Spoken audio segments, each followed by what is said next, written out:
Welcome, dear friends, to tonight's bedtime story.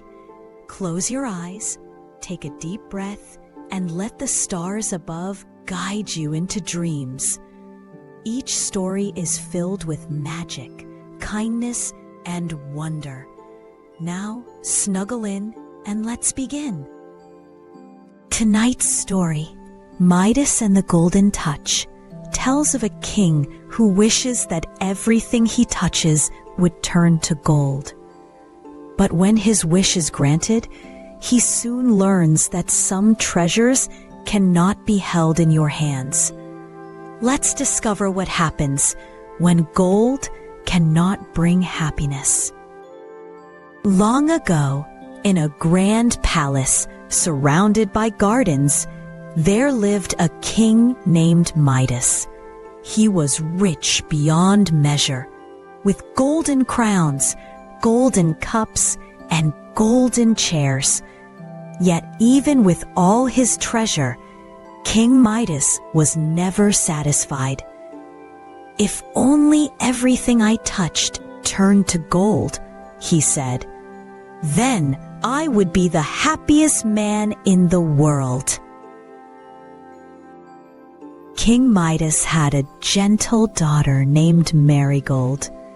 She loved flowers, music, and sunshine more than gold or jewels. Every morning, she would gather flowers from the garden and braid them into her hair. "Father," she often said with a smile, "gold cannot laugh, sing, or love. It is people who make life beautiful." But the king only chuckled and patted her head. One evening, as the sun turned the sky orange and pink, a glowing stranger appeared in the garden. "I have heard your wish, King Midas," said the stranger, his voice soft but strong. "If you truly desire it, everything you touch shall turn to gold." Midas's eyes sparkled. "Oh, yes, yes, that is what I want most of all." The stranger nodded. "As you wish, but remember, not all that glitters brings joy." And with that, he vanished into the golden light. The next morning, King Midas awoke eager to test his gift. He touched the bedpost, and it turned to shining gold. He clapped his hands with joy and touched his robe, his chair, and even the carpet. Everything gleamed and glittered. "It's true," he shouted. "Everything I touch becomes gold." Feeling hungry, Midas sat down to breakfast. He picked up a slice of bread, but as soon as he touched it, it turned to gold. He tried fruit, water, and even soup. All turned solid in his hands. "Oh dear," he muttered, frowning. "I cannot eat gold." He pushed back his chair and sighed. His golden feast gleamed, but his stomach growled louder than before. Just then, Princess Marigold ran in, her hair full of flowers. "Father, why do you look so sad?" she asked sweetly. Forgetting everything, Midas bent down to hug her. But the moment his hands touched her, she turned to gold, her hair, her dress, her smile, frozen forever. "No," cried Midas, "my daughter, what have I done?" The golden room echoed with silence.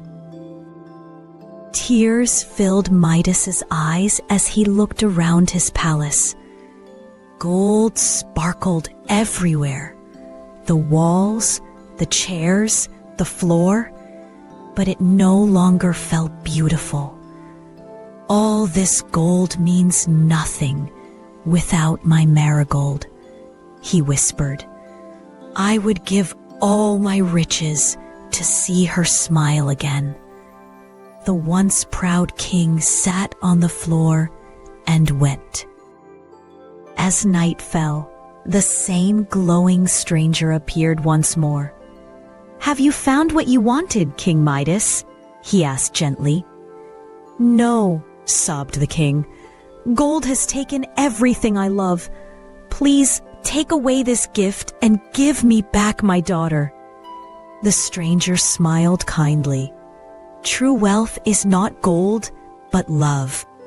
He told the king to wash in the river beyond the garden, and all that he had touched would return to normal. Without waiting, Midas ran to the river. He dipped his hands into the cool water, and a golden shimmer washed away. The curse was broken. Quickly, he filled a jug and hurried back to the palace. He sprinkled the water over Marigold, and slowly her color returned. She blinked, smiled, and hugged her father. "Oh, father," she said softly, "you're warm again." From that day on, King Midas changed. He filled his palace not with gold, but with laughter, love, and music. The golden touch had taught him that the brightest treasure in the world was not gold, but the hearts of those we love. Every morning, he walked in the garden with Marigold, grateful for the simple joy of holding her hand. And so, King Midas learned that the truest treasures are not made of gold, but of love. With that, our story comes to an end. May your dreams be filled with kindness and wonder. Good night, little dreamers. Until next time, sweet dreams under the stars.